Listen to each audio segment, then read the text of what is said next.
Di modul kali ini saya akan bercerita sedikit bagaimana cara saya menemukan strategi yang saya ajarkan di Credit Revolution ini. Bagaimana saya bisa keluar dari masalah saya punya utang kartu kredit 8 kartu kredit total 230 juta dan dalam kurun waktu 6 bulan saya bisa menyelesaikan masalahnya. Saya akan bercerita strategi awal dulu, baru nanti setelah itu saya kemudian progres perkembangannya seperti apa, supaya Anda paham dulu sejarahnya seperti apa. Jadi waktu itu teman-teman ya, saya punya 8 kartu kredit, ya. Saya punya 8 kartu kredit, total itu 230 juta. 230 juta.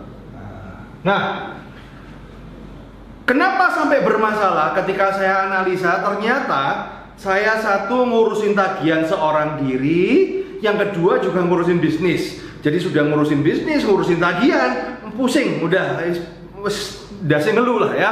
Nah, akhirnya apa? Kacau balau, apalagi pakai strateginya gali lubang tutup lubang, juggling ya kan, gesek kartu ini bayar ini, gesek kartu ini bikin kacau balau. Ini bikin strategi kacau balau teman-teman. Ya, maka yang saya lakukan adalah apa? Saya mulai ngobrol kepada istri saya bilang, mulai hari ini kamu yang ngurusin tagihan ya. Tak kenalkan.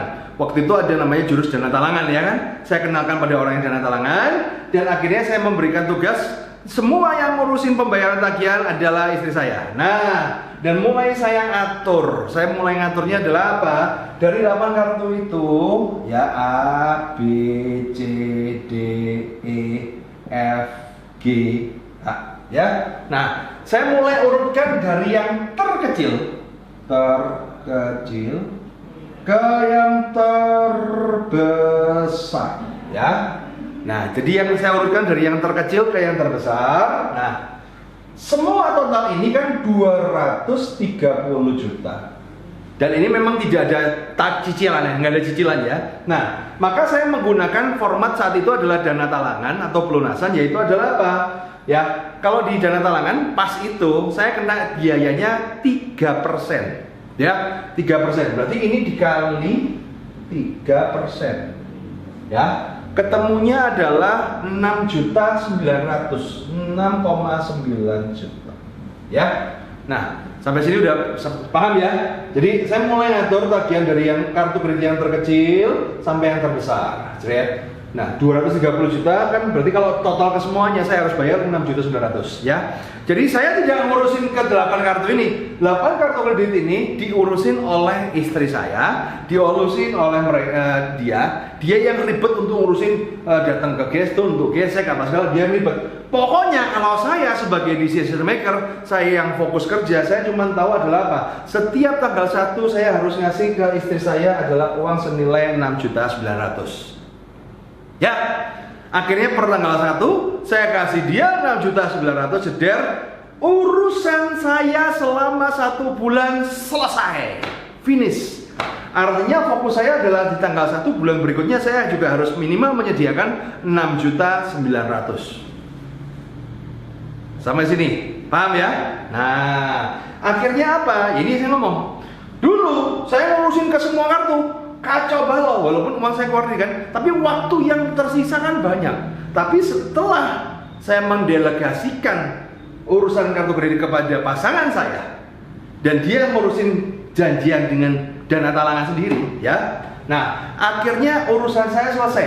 Dalam waktu 1 bulan saya hanya fokus 1 hari, yaitu tanggal 1 saya menyelesaikan 6.900.000. Yes. Ya. Nah, kemudian di akhir ya kan. Nah, di akhir bulan sambil saya fokus untuk ngumpulin ya, di bulan pertama, bulan kedua ya kan. Nah, saya kan harus bayar 6.900.000 lagi ya. Tapi karena saya sudah saya udah ngumpulin juga untuk yang ngelunasin lagi ya. Misalnya contoh ya, di bulan kedua saya terkumpul, saya mau ngelunasin utang saya 30 juta ya. Saya mau ngelunasin utang saya 30 juta. Berarti bulan kedua saya kasih ke istri saya adalah 30 juta. Ya, ditambah sisanya berapa nih?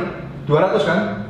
Nah, 200 juta kali 3%. Berarti saya memberikan istri saya adalah uang senilai 36 juta.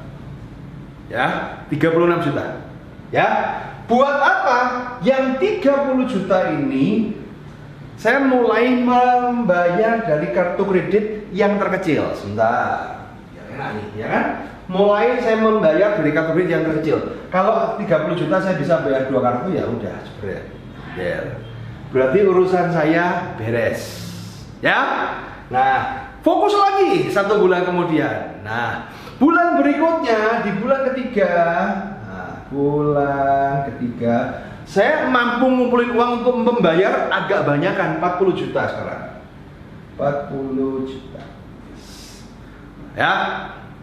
Ini saya cerita kondisi saya dulu ya. Nah, 40 juta. Seret.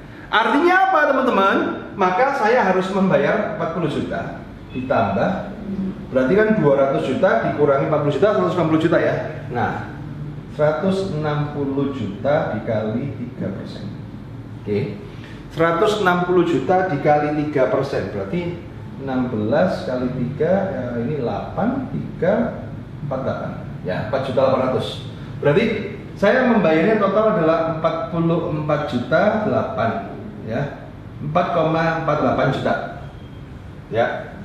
Sorry 44,8 juta ya, ini. Nah, 44,8 juta jeder. Nah, 44,8 juta ya saya bayar ini. Ini untuk bayarkan ini, betul kan? Ini ya saya bayarkan adalah apa? Ini mungkin seret. Nah, jadi yang lainnya ini tahan dana talangan 3%. Ini mulai lunasin. Nah, dengan cara seperti ini bulan ke-6 saya lunas. Dan waktu itu saya melakukan tindakan yang ekstrim, yaitu adalah apa? Setelah kartu kredit, kita mulai dari yang terkecil ya, jangan terbesar. Kenapa? Kemenangan, semakin banyak kemenangan akan membuat diri Anda pede. Ini yang penting ya kan? Tapi kalau Anda langsung yang besar dulu, ya kalau mampu. Kalau nggak mampu, putus asa, kacau. Jadi yang saya lakukan adalah apa? Ketika saya ngelunasin teman-teman, yang saya lakukan adalah saya gunting kartu kreditnya. Saya nggak aktifkan, tapi saya gunting aja. Supaya apa? Supaya saya nggak gatel pakai lagi gitu loh. Jadi kartu kredit tetap aktif, tapi posisinya tergunting. Dan kalau gunting ya jangan tengah begini, gunting ya pas di chipnya kan. Anda gunting tengah gini dimasukkan ya sama aja bohong gitu kan. Nah, jadi saya ekstrim, saya gunting. Bahkan semua akhirnya saya gunting. Nah, setelah saya guntingin semua, waktu itu saya udah berpikir, udahlah nggak utang-utangan semua deh. Utang itu riba dosa gitu kan. Tapi ternyata nggak tahan, bulan kedua kepingin lagi utang. Ya udah, saya telepon lagi ke bank. Tolong kartu saya hilang, ya kan? Ganti kartu baru, mulai pakai lagi. Jadi ini adalah cerita awal bagaimana saya mengembangkan strategi di CCR ya. Dan ini sekarang saya akan ajarkan di BDJKK ini ya. Anda bisa memanfaatkan strategi ini ya. Nah, kemudian akhirnya saya menyempurnakan strategi ini karena satu hal, evolusinya adalah apa? Di sini yang ribet itu kan memang istri saya, karena istri saya kan harus datang ya. Istri saya kan harus datang ke Gestun satu persatu ya. Nah, saya tadi ada yang kelupaan bahwa apa? Pak, apakah harus bayar yang tadi 30 juta, 40 juta? Itu kondisi saya saat itu. Artinya apa? Kalau Anda nggak punya uang, minimal Anda bisa bertahan cuma bayar 3% aja. Tapi kalau Anda punya, Anda mulai pelan-pelan melunasin dari yang terkecil. Anda mulai lunasin. Jadi Anda kondisinya masih aman, minimal 3%, kalau bisa ya bisa bayarin itu. Nah, akhirnya saya mengembangkan ya, di dalam perjalanan saya di Credit Card Evolution, saya mengembangkan cara yang lebih simpel lagi, yaitu apa? Saya mulai mentraining alumni-alumni saya di Gesek Tunai Revolution untuk mempelajari namanya konsep pemondokan. Jadi di dalam konsep pemondokan atau manajemen kartu kredit itu adalah apa? Ya, sebagai contoh, sekarang saya kasih contoh lagi ya. Misalnya, saya sebagai yang pengguna kartu kredit, saya mempunyai 10 kartu kredit. 1, 2, 3, 4, 5, 6, 7, 8, 9, 10. Jadi ini 10 kartu kredit ya, total 10 kartu kredit ya. Nah, jadi saya ini dalam kurung mungkin pemakaiannya udah full ya. Nah, yang saya lakukan adalah apa? Saya mendidik para Gestun yang menerima konsep manajemen kartu ya. Anda bisa cek di infogestun.com yang ada tanda sertifikatnya, ada tanda grade-nya ya. Saya sudah memetakan kemana-mana saja yang Anda bisa melakukan strategi manajemen seperti ini ya. Nah, misalnya total ada 200 juta. Ya total ya, total semua 200 juta deh ya. Dan mungkin kondisinya saya ngomong udah kondisinya full, mentok ya. Maka yang saya lakukan adalah apa? Ke 10 kartu ini ya, saya akan serahkan ke bagian manajemen. Manajemen kartu kredit ya. Tidak semua geston terima dana talangan, tidak semua dana talangan terima manajemen. Nah, kalau nanti yang bisa manajemen ini Anda cek di infogeston.com ya. Nanti ada grade-nya. Kalau mereka sudah memenuhi syarat saya, dia udah ngerti ya. Jadi, saya serahkan ke 10 kartu ini dengan kondisi semua billing tagihan sudah dimasukkan di email, teman-teman ya. Dan kemudian emailnya kalau perlu saya berikan kepada manajemen geston supaya dia ngatur.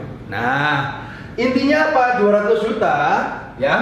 Kita ngomong ke gestonnya, tolong kamu aturin. Yang penting kalau 200 juta, kalau dikali 3% kan ketemunya kan 6 juta. Ya, 6 juta ya.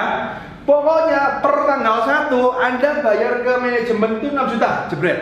Deal.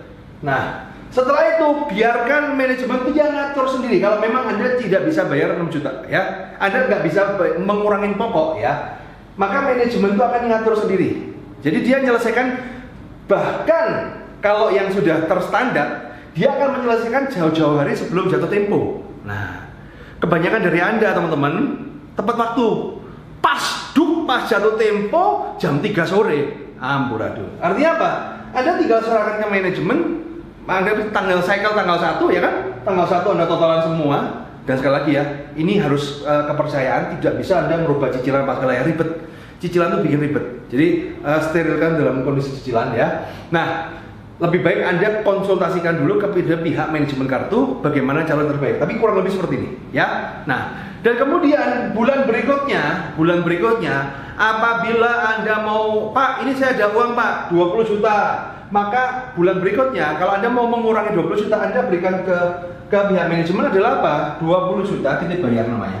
20 juta ya, 20 juta ini titip bayarnya. Kemudian ditambah, kan berarti kan utang Anda yang 200 juta ini kan dikurangi 20 juta, berarti 180 juta kan, berarti ditambah 180 juta yang dikali 3% ya, ketemunya adalah 20 juta ya. 20 juta ditambah berapa ini ya, 180 juta. Nah, 18 kali 3 ini 425 ya. Nah, plus 5 juta, 5,4 juta ya.